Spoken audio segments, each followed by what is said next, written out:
Hey FFBE, how's it going? So we are here at Hoppin Mad EXT. This fight is kind of easy if you go in here with turn 1, which is what we're going to do. If you try to go in there for multiple turns, it seems to be designed by the same people that do the global exclusive Clash of Wills trials, which kind of makes it a little bit more difficult. If you go past the threshold, then it does an AoE gust and removes your whole party from the battlefield for a turn. It's crazy, and the things that it does are it's kind of fun, but it's a little difficult to time. So we're just gonna do it in turn 1. If you want to go in here multiple turns, or you are having difficulty doing it in one turn, then you're going to need a physical cover provoke tank, and you can just mirage them.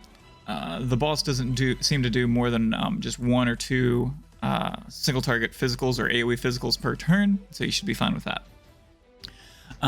Okay, so let's go ahead and go into Hoppin Mad EXT, and we're not going to die because we're going to do this on the first turn, and then within 5 turns, that's going to be easy, and we're not going to use any items.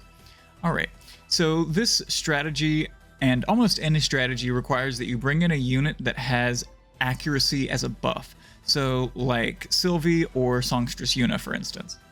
Now, we're going to take in Sylvie from my friend Sylvie, and the reason we need Sylvie is because, and so I'm going to just use a friend, assuming that we all have friends, we're going to do Paladin's Offense. Paladin's Offense is a move that does physical accuracy boost 100%, and I said there are a few other units that have this buff, like Songstress Yuna, but since they allow you to take friends into this trial and everybody's sharing a Sylvie, I'm going to say go grab a Sylvie friend or use your own.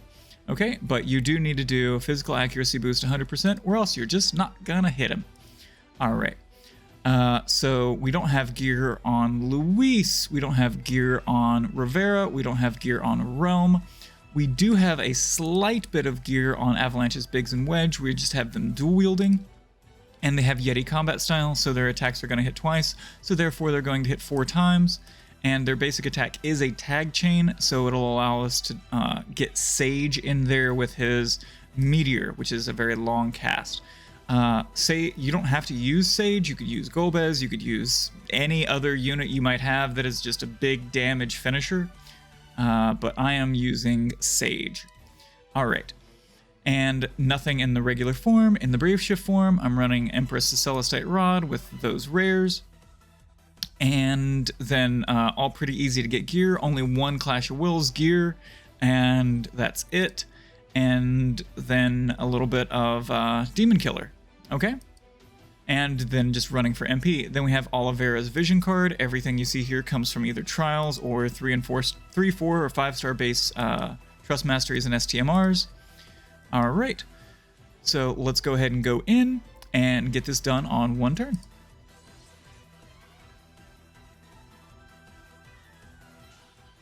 Alright, so turn 1 we're going to start, and Realm is going to do Would You Pose for a Portrait, which is just a 35% rod and peril, and since we are using the Empress's Celestite Rod, we're golden. Rivera is just going to use Dual Cast, because she doesn't need to do anything else. We're going to use Reverberation, which just unlocks her other skills to be better, and then Beast Killer, which is Rhapsody of the Wild, on Sage. That is a 125% Beast Killer buff. Then Sylvie is going to be in her Brave Shift form. It's important for her Brave Shift form because her Brave Shift form has a Demon Killer buff. So we're going to use Paladin's Offense for that 100% physical accuracy buff so we can actually hit the guy. Then we're going to use Poached Demon, which is a 250% Demon Killer buff for single target. We're going to apply that to Sage, and then because we don't really have much else to do, let's do I've Got Your Back on Sage, I guess. Give him that 400% buff. Alright, Sage is going to do Meteor, and you have to have that Meteor unlocked to +2. Bam bam. And Louise is going to do Firestarter, which is an AoE Fire Imbue. And then she's going to do a field effect for 25% extra damage to fire abilities. She's going to do Modified Gear, which does a 20% buff to fire abilities. And then she's going to do Incapacitate Target, which is a 90% Spirit Break and a 135% Fire Imperil. And then her other move, I don't know, I don't care. Modified Gear Power Boost.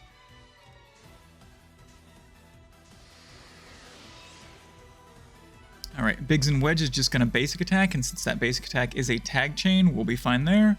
So you can see that we have the Rod Imperil, the 90% Spirit Break, the Fire Imperil, and we have a buff for accuracy, so we can actually hit this Zai Ping 2, which actually has evasion. Hardly ever do bosses have evasion, but this one does. All right. And you can see it is a Beast Demon right there. Okay. So let's go ahead and do Meteor and Tag Chain into it. Wait, and hit.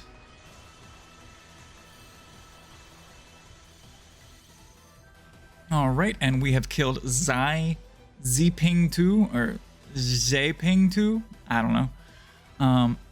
I don't know Chinese, or, you know, yeah, I think it's Chinese, right? Yeah. Okay, so that's it. That is the boss. The damage details, you can see Awakened Onion Knight there did 6 billion. Avalanche's Biggs and Wedge did a respectable 1.2 million. Everybody else did 0. Okay, so hopefully this guide helped you guys out a little bit. I will see you guys later. Much love and peace.